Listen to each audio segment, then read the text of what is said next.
तो hey guys, स्वागत है आप लोगों का हमारे मामूनी टीवी शोरूम में जो नतून बाजार में है। तो हमारे शोरूम पे एक बाइक आ चुका है। सॉरी भाई, बाइक नहीं है, बीस्ट है।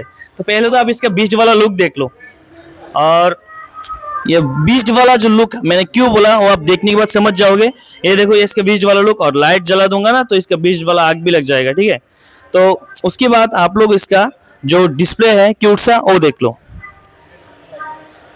और इसमें आपको मिलता है जो, सॉरी भाई छोड़ दो, इसमें आपको देखो ये वाला स्विच भी मिल जाता है जिसमें आपको फुल रिव्यू मिल जाएगा। और इसका एक जो सुन लेते हैं पहले हम लोग।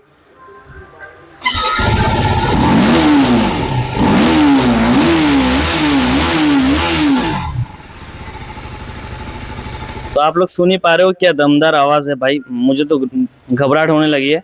तो इसका पूरा डिटेल्स रिव्यू आपको मिल जाएगी, इसके क्या क्या फीचर्स है और इसमें क्या क्या आपको मिलता है, उसके डिस्प्ले में जो जो होता है सब कुछ आपको मैं कल का वीडियो में डिस्प्ले करने वाला हूँ। तो आप लोग सब हमारे channel Mamuni TVS and Mamuni group सब में देखना। तो बाय गाइस।